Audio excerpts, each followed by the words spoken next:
Welcome to the channel people teacher. आज आपको explain किया जाएगा कि आप लेसन प्लानिंग कैसे करेंगे बीएड थर्ड सेमेस्टर के लिए।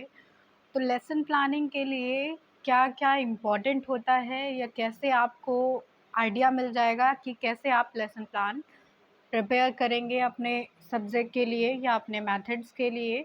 तो आइए देखते हैं। सबसे पहले आप लिखेंगे लेसन प्लानिंग में पाठ योजना संख्या, कि मतलब कौन सा लेसन प्लान नंबर आप प्रिपेयर कर रहे हैं, जिससे कि आपको ये पता चलता रहे कि ये कौन सा लेसन प्लान है आपका। देन लेफ्ट हैंड साइड पे आपकी सबसे पहले हेडिंग आ जाती है ब्लैक बोर्ड एंट्रीज़ की। तो इसमें सबसे पहले आप लिखेंगे डेट, दिनांक, जैसे आपने माइक्रो टीचिंग में किया था सेम वैसे ही करना है यहाँ पे। लेकिन वहाँ पे जो पीरियड होता था चक्र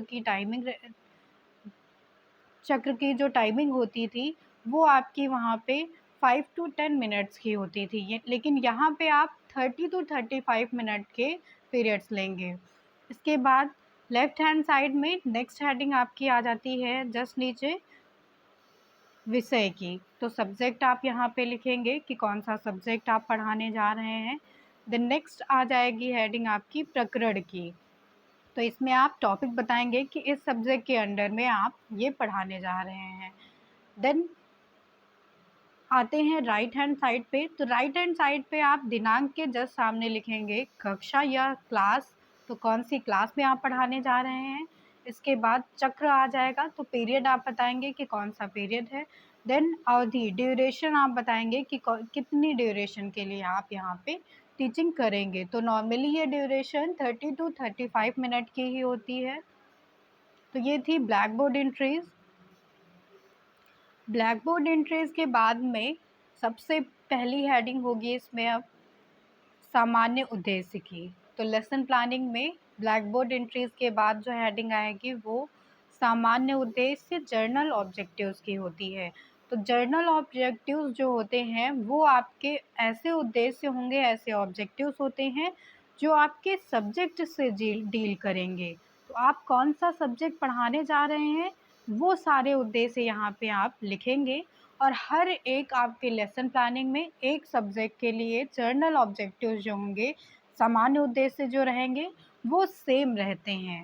तो ये सारे ही उद्देश्य सेम रहेंगे एक सब्जेक्ट के लिए।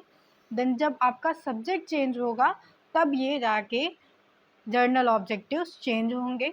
वरना एक सब्जेक्ट के लिए चाहे आप 20 लेसन प्लान प्रिपेयर करें या 40 करें, लेकिन ये जो सामान्य उद्देश्य रहेंगे वो सेम रहेंगे। तो यहाँ पे आप सामान्य उद्देश्य जर्नल ऑब्जेक्टिव्स जो लिखेंगे तो वो 1 से लेके 5 तक लिख सकते हैं। जैसे 1 पॉइंट में लिखा आपने, तो इसी तरह से करके आप 4 या 5th पॉइंट तक जर्नल ऑब्जेक्टिव्स बताएंगे। तो ये आपके जर्नल ऑब्जेक्टिव्स थे जो आपके सब्जेक्ट से डील करते हैं। तो इसमें आप सब्जेक्ट के लिए उद्देश्य बताएंगे। जैसे कि आप ये कर सकते हैं, जैसे कॉमर्स विषय है तो आप ये बताएंगे कि कॉमर्स विषय के बारे में जानकारी प्राप्त करेंगे छात्र यहाँ पे। या फिर आप ये बता सकते हैं कि नेट बैंकिंग, बैंकिंग सुविधाएं, मार्केटिंग, इन सारी चीज़ों के बारे में जानकारी मिलेगी। तो इसमें आप कॉमर्स से रिलेटेड जो भी टॉपिक्स आते हैं या कॉमर्स सब्जेक्ट हमें क्या ज्ञान देता है वो सारे उद्देश्य यहाँ पे लिखेंगे। तो इसी तरह आप हर एक सब्जेक्ट के लिए यहाँ पे उद्देश्य बता देंगे और ये जो उद्देश्य होंगे वो 5 से 4 उद्देश्य आप यहाँ पे ज़रूर मेंशन करेंगे। अब सामान्य उद्देश्य के बाद में नेक्स्ट हेडिंग आती है विशिष्ट उद्देश्य की। तो ये स्पेसिफिक ऑब्जेक्टिव होते हैं।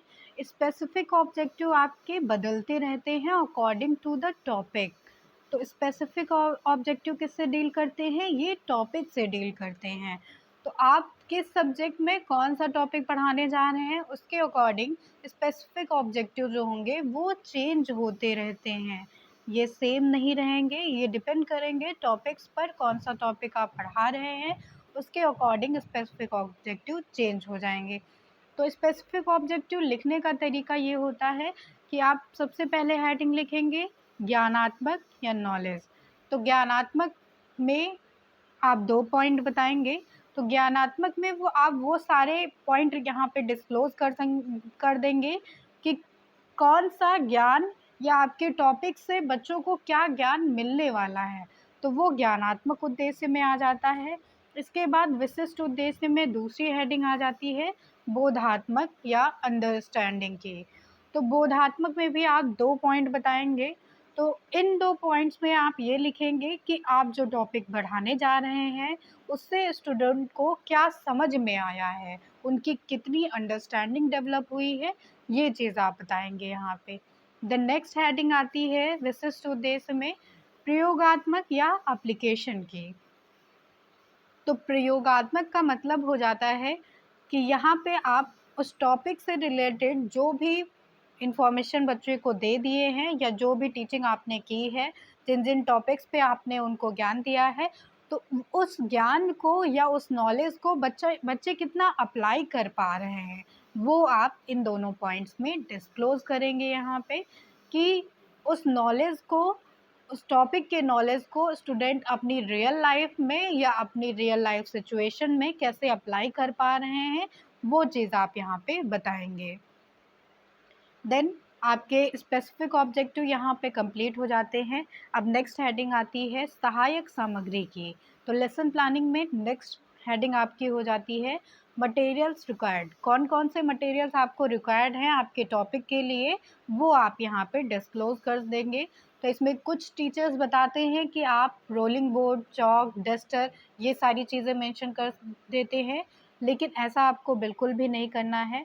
आप सहायक सामग्री और मटेरियल्स रिक्वायर्ड में वो सारी चीज़ें लिखेंगे जो आप सच में वहाँ पे यूज़ करेंगे। जैसे कि कोई भी चार्ट आप जो है यूज़ कर रहे हैं, मतलब कि वो चीज़ जिसकी सहायता से आप बच्चों को समझा रहे हैं। तो इसमें रियलिस्टिक ऑब्जेक्टिव आप यूज़ कर सकते हैं। जैसे आपने मनी का एग्ज़ाम्पल दिया, तो आप वहाँ पे नोट दिखा रहे हैं, तो ये एक रियलिस्टिक ऑब्जेक्ट हो गया।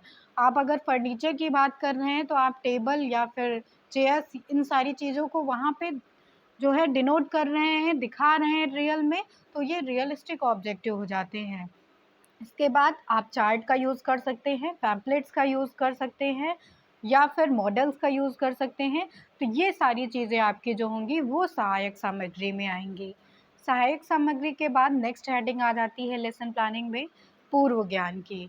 पूर्व ज्ञान का मतलब हो जाता है प्रीवियस नॉलेज।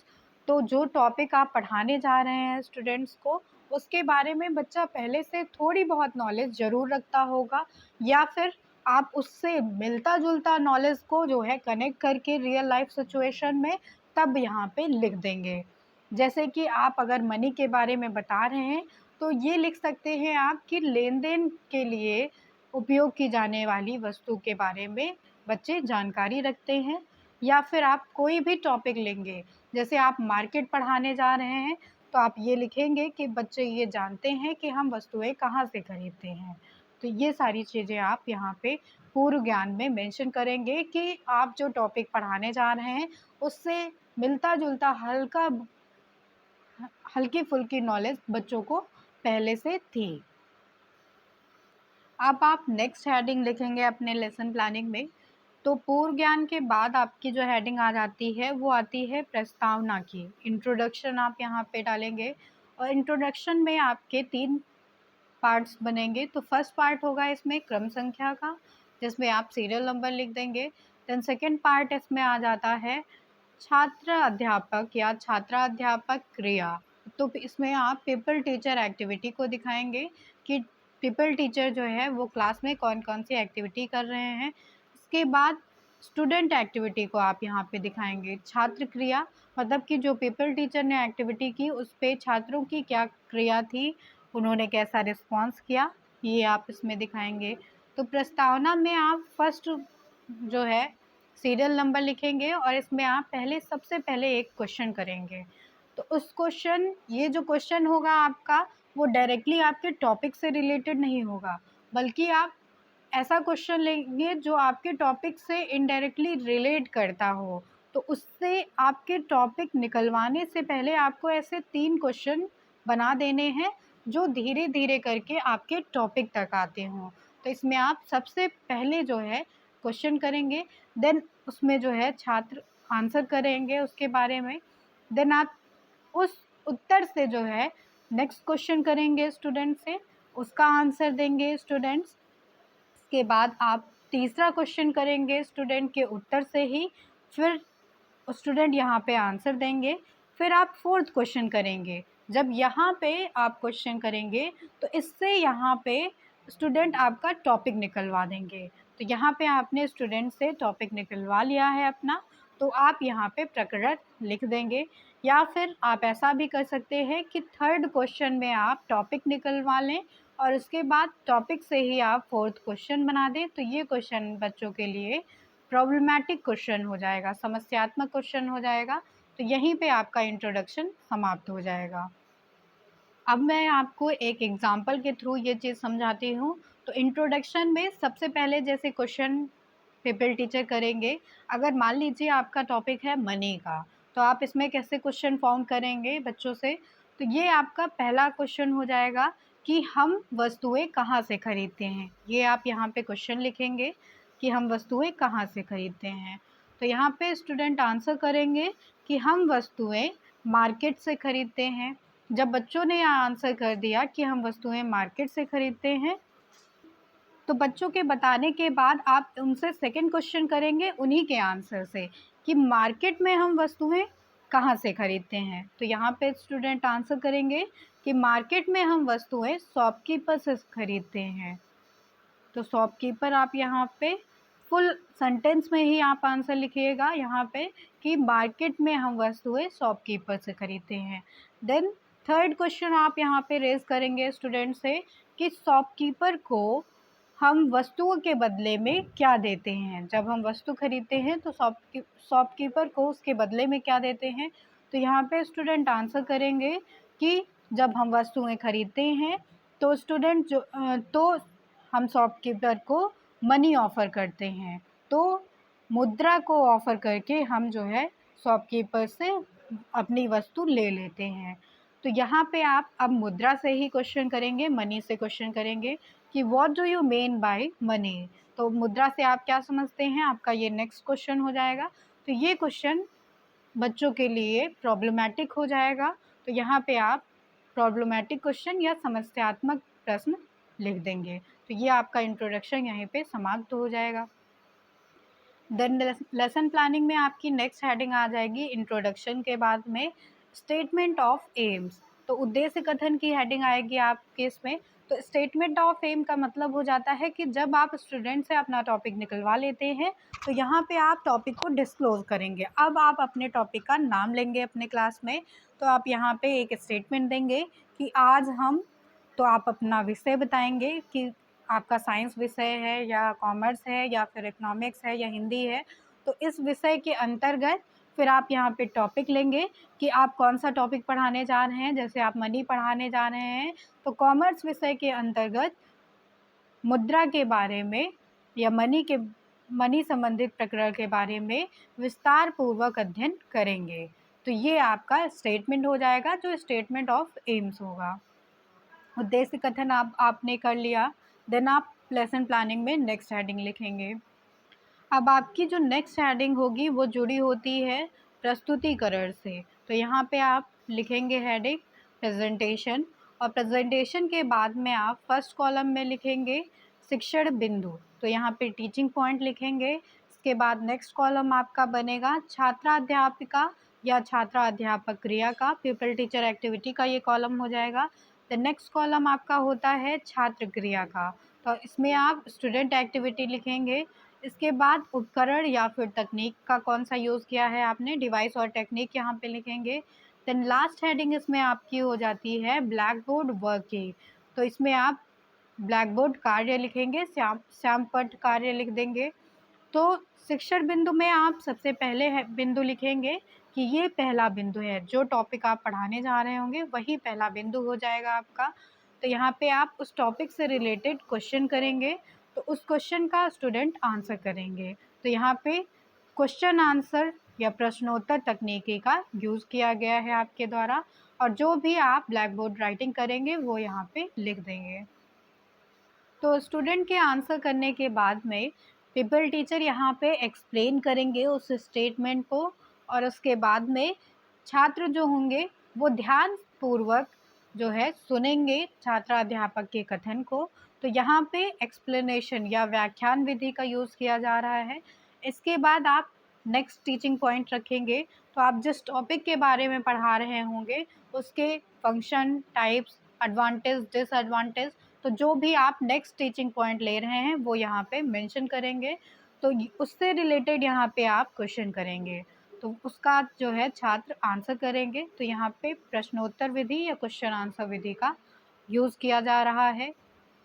अब जब छात्रों ने उसका आंसर कर दिया है तो पीपल टीचर यहाँ पे स्टेटमेंट देंगे, उस आंसर से रिलेटेड उसको मतलब एक्सप्लेन करेंगे। तो स्टूडेंट यहाँ पे ध्यान से पूर्वक सुनेंगे जो है उनके स्टेटमेंट को। तो यहाँ पे एक्सप्लेनेशन विधि का यूज़ किया जा रहा है, या फिर उससे रिलेटेड कोई भी मॉडल, चार्ट, कुछ भी जो है टीचिंग मटेरियल है अगर पीपल टीचर के बाद में पास में, तो वो यहाँ पे प्रदर्शन विधि का भी यूज़ कर सकते हैं उसको समझाने के लिए, दिखाने के लिए। तो डिमॉन्स्ट्रेशन मेथड हो जाएगा यहाँ पे। देन थर्ड टीचिंग पॉइंट आ जाता है। तो थर्ड टीचिंग पॉइंट में उस टॉपिक से रिलेटेड जैसे टाइप्स उन्होंने एक्सप्लेन किए, उसके बाद वो एडवांटेज बता रहे हैं, तो एडवांटेज थर्ड पॉइंट हो जाएगा। और इसमें एडवांटेज से रिलेटेड क्वेश्चन करेंगे पीपल टीचर, और स्टूडेंट यहाँ पे उसको उसका आंसर देंगे। तो ये जो है प्रश्नोत्तर विधि हो जाएगी यहाँ पे। फिर स्टूडेंट के आंसर को एक्सप्लेन करेंगे पीपल टीचर, तो स्टेटमेंट ऑफ पीपल टीचर यहाँ पे लिखा जाएगा, और छात्र जो है ध्यानपूर्वक पीपल टीचर के स्टेटमेंट को सुनेंगे। तो ये व्याख्यान मेथड हो जाएगा यहाँ पे। देन फोर्थ टीचिंग पॉइंट आएगा इसमें कि जैसे एडवांटेज बता दी गई हैं पीपल टीचर के द्वारा, तो यहाँ पे देन नेक्स्ट टीचिंग पॉइंट आ जाता है डिसएडवांटेज का या लिमिटेशन का। तो लिमिटेशन या डिसएडवांटेज से रिलेटेड क्वेश्चन किया जाएगा पीपल टीचर के द्वारा, और स्टूडेंट यहाँ पे उसका आंसर करेंगे। और यहाँ पे मेथड कौन सा यूज़ किया गया है, तो ये क्वेश्चन आंसर मेथड हो जाएगा। और क्वेश्चन आंसर मेथड के बाद में स्टेटमेंट ऑफ पीपल टीचर आप लिखेंगे यहाँ पे कि पीपल टीचर के द्वारा क्या स्टेटमेंट दिया गया है बच्चे के आंसर को एक्सप्लेन करते हुए। तो यहाँ पे स्टूडेंट जो है वो पीपल टीचर के स्टेटमेंट को ध्यानपूर्वक सुनेंगे, और यहाँ पे व्याख्यान या प्रदर्शन विधि का यूज़ किया जाएगा। अगर पीपल टीचर कुछ दिखा रहे हैं, यहाँ पे किसी चीज़ का प्रदर्शन कर रहे हैं, तो यहाँ पे प्रदर्शन विधि आ जाएगी, वरना व्याख्यान विधि आप लिखेंगे। तो ये था आपका प्रेजेंटेशन का टेबल। प्रेजेंटेशन के बाद में जो नेक्स्ट हेडिंग आती है लेसन प्लानिंग में, वो हो जाती है बोध प्रश्न की। बोध प्रश्न मतलब कि कॉम्प्रहेंशन क्वेश्चंस। कॉम्प्रहेंशन क्वेश्चन जो होंगे वो आपके टीचिंग पॉइंट से ही कनेक्ट होते हैं, या आपने जो भी अभी तक पढ़ाया है बच्चे को उससे ही आप क्वेश्चंस करेंगे। तो इसमें आप 4 क्वेश्चंस रखेंगे, 1 2 3 4। तो आप यहाँ पे 4 क्वेश्चन मेंशन कर देंगे। उसके बाद नेक्स्ट हेडिंग आप लिखेंगे लेसन प्लानिंग में श्यामपट्ट सारांश की। तो ब्लैक बोर्ड समरी आप प्रिपेयर करेंगे। यहाँ पे ब्लैक बोर्ड समरी प्रिपेयर करने के लिए आपको ये ध्यान में रखना है कि आप जो है जो बोध प्रश्न बच्चों से करते हैं, कॉम्प्रिहेंशन क्वेश्चन करते हैं, उसी की यहाँ पे ब्लैक बोर्ड समरी प्रेजेंट की जाती है। तो आप अगर 4 क्वेश्चन कर रहे हैं तो यहाँ पे अपना प्रकरण लिख देंगे, और उसके बाद ऐसे लाइन बनाकर उसको पार्ट्स में 4 पार्ट्स में डिवाइड कर देंगे। तो फर्स्ट क्वेश्चन आपने किया बच्चों से बोध प्रश्न में, और उसी टाइम आप ब्लैक बोर्ड समरी प्रिपेयर कर लेंगे। तो यहाँ पे बच्चे के द्वारा जो भी आंसर किया जाएगा वो आप उत्तर में लिख देंगे। देन सेकेंड क्वेश्चन जब आप करेंगे बोध प्रश्न से, तो यहाँ पे सेकेंड आंसर लिख देंगे स्टूडेंट्स का। और उसके बाद थर्ड क्वेश्चन जब आप करेंगे तो थर्ड आंसर यहाँ पे लिखेंगे। फोर्थ क्वेश्चन करेंगे तो फोर्थ आंसर लिख देंगे। तब ये आपकी ब्लैक बोर्ड समरी प्रिपेयर हो जाएगी पूरी तरीके से। ब्लैक बोर्ड समरी के बाद में नेक्स्ट हेडिंग आ जाती है इसमें लेखन एवं निरीक्षण कार्य की। तो इसमें आप लिखेंगे राइटिंग एंड सुपरविजन वर्क। तो जब ब्लैक बोर्ड समरी टीचर ने प्रिपेयर कर ली, उसके बाद में यहाँ पे लेखन एवं निरीक्षण कार्य किया जाता है पीपल टीचर के द्वारा। तो इसमें आप स्टेटमेंट लिखेंगे कि छात्राध्यापक या छात्राध्यापिका द्वारा छात्रों को श्यामपट्ट सारांश उतारने का निर्देश दिया गया। क्योंकि यहाँ पे पीपल टीचर कहते हैं बच्चों से कि जो भी श्यामपट्ट का सारांश लिखा गया है उसे आप अपनी उत्तर पुस्तिका में नोट कर लें। और घूम घूम कर कक्षा का निरीक्षण किया जाएगा पीपल टीचर के द्वारा और छात्रों को आवश्यकता अनुसार सहायता प्रदान की जाएगी। तो जहाँ पे छात्र को रिक्वायरमेंट होगी वहाँ पे पीपल टीचर उन्हें हेल्प करेंगे। तो इस तरह से आप इंग्लिश में भी इसका स्टेटमेंट लिख सकते हैं कि the people teacher will ask the student to note down the black board summary and he or she will supervise the students. तो यहाँ पे पीपल टीचर नोट करने के लिए स्टूडेंट से कहेंगे ब्लैक बोर्ड वर्क को और वो क्लास को सुपरवाइज करेंगे, स्टूडेंट को सुपरवाइज करेंगे।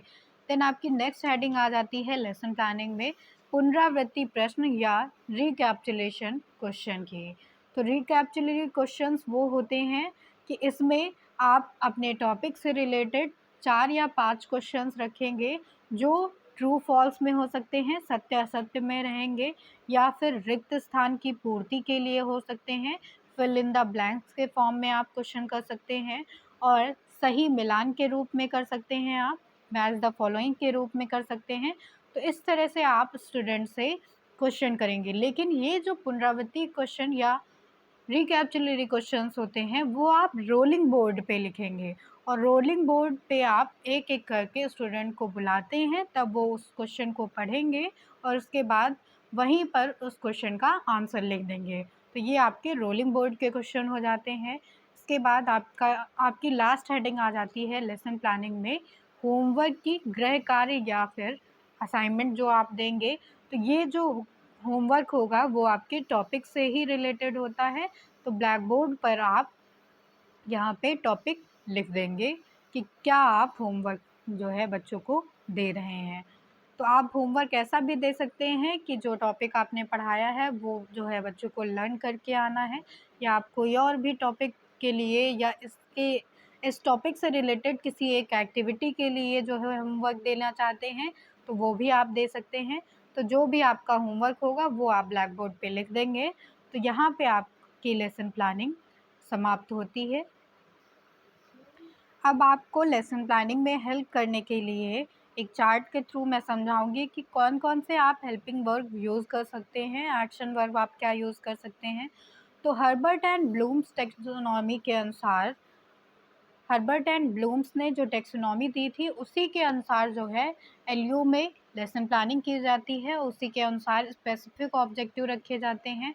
तो इन स्पेसिफिक ऑब्जेक्टिव को कैसे आप लिख सकते हैं, कैसे आपको हेल्प मिल सकती है, वो यहाँ पे बताया जाएगा। तो ब्लूम द्वारा विकसित ज्ञानात्मक क्षेत्र का वर्णन किया गया है यहाँ पे कॉग्निटिव डोमेन्स का। तो इसमें आप वर्ग लिखेंगे। तो स्पेसिफिक ऑब्जेक्टिव में सबसे पहले कैटेगरी होती है आपकी ज्ञानात्मक की, नॉलेज की। तो इसमें सीखने की उपलब्धियां बताई गई हैं। इसमें विशिष्ट वस्तुओं का ज्ञान होता है बच्चों को, साधनों का ज्ञान होता है उन्हें और सार्वभौम वस्तुओं का भी उन्हें ज्ञान होता है। फिर आप एक्शन वर्ब क्या रख सकते हैं, कार्य क्रियाएं क्या रख सकते हैं। तो आप इसमें जब लिखते हैं स्पेसिफिक ऑब्जेक्टिव में आपको जो 2 पॉइंट लिखने हैं उसमें आप ये लिख सकते हैं अपने टॉपिक से रिलेटेड कि परिभाषा देना या फिर कहना, पहचानना, चुनना, चुन सकेंगे, नाम बता सकेंगे या फिर लिख सकेंगे, सूची बना सकेंगे, दोहरा सकेंगे या फिर प्रत्यास्मरण कर सकेंगे, अभिज्ञान कर सकेंगे, रेखांकित कर सकेंगे, मापन कर सकेंगे, मिलान कर सकेंगे। तो ये आपकी एक्शन वर्ब हो जाती हैं। एक्शन वर्ब का आप यूज़ ऐसे कर सकते हैं कि आप जो भी ऑब्जेक्टिव वहाँ पे लिख रहे हैं तो ये आप एक्शन वर्ब यूज़ करके वहाँ पे ऑब्जेक्टिव लिख सकते हैं। जैसे आपका कोई टॉपिक है तो इस टॉपिक की परिभाषा दे सकेंगे या फिर इसको पहचान सकेंगे या फिर इसका चयन कर सकेंगे या फिर इसके बारे में सूची बना सकेंगे। तो आप ऐसे जो है अपने स्पेसिफिक ऑब्जेक्टिव को लिख सकते हैं। देन आपके नेक्स्ट जो स्पेसिफिक ऑब्जेक्टिव आते हैं उसमें नेक्स्ट कैटेगरी है बोध की आ जाती है। तो इसमें आप अंडरस्टैंडिंग के बारे में लिखेंगे। तो यहाँ पे अंडरस्टैंडिंग में आप बता सकेंगे कि स्टूडेंट जो है अनुवाद करना जानेंगे, व्याख्या करना जानेंगे या उसके बारे में उल्लेख कर सकेंगे। तो इसमें आपकी हेल्पिंग वर्ब हो जाती है कि व्याख्या कर सकेंगे स्टूडेंट, सारांश दे सकेंगे, अंतर बता सकते हैं, उदाहरण दे सकते हैं या पुनः उसको लिख सकेंगे, उसका रूप बदल सकते हैं, सामान्यीकरण कर पाएंगे, अनुमान लगा सकते हैं या फिर सिद्ध कर सकते हैं, संकेत दे सकते हैं, वर्गीकरण कर सकते हैं और प्रतिनिधित्व कर सकते हैं, अपने शब्दों में उस टॉपिक को बता सकते हैं। तो ये आपके ऑब्जेक्टिव्स में यहाँ पे आप लिख सकते हैं इन सारी हेल्पिंग वर्ब्स का यूज़ करके।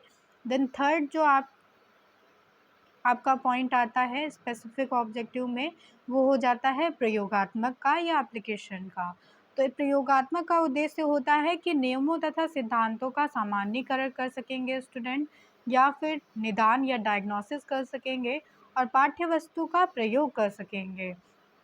तो इसमें आप हेल्पिंग वर्ब यूज़ कर सकते हैं इसके ऑब्जेक्टिव को लिखने के लिए कि स्टूडेंट आप इस जो है टॉपिक को, जो आप टॉपिक लेंगे उस टॉपिक का चयन कर सकते हैं, उसमें छाट सकते हैं, उसमें प्रदर्शन कर सकते हैं या फिर उसे दिखा सकते हैं, उसका निर्माण कर सकते हैं, गणना कर सकेंगे, उसका प्रयोग कर सकेंगे, रचना कर सकते हैं, खोज सकते हैं, भविष्यवाणी कर सकते हैं, उसकी तैयारी कर सकते हैं या उसमें परिवर्तन कर सकते हैं। तो ये आपकी हेल्पिंग वर्ब्स थी। ये हेल्पिंग वर्ब्स आपको हेल्प करेंगी लेसन प्लानिंग में जब आप स्पेसिफिक ऑब्जेक्टिव्स को लिखेंगे। तो दो स्पेसिफिक ऑब्जेक्टिव आपको लिखने होते हैं, ज्ञानात्मक में, बोधात्मक में और प्रयोगात्मक में। So thank you everyone. ये सेशन आपका यहीं पे कंप्लीट होता है कि आपको कैसे लेसन प्लानिंग करनी है।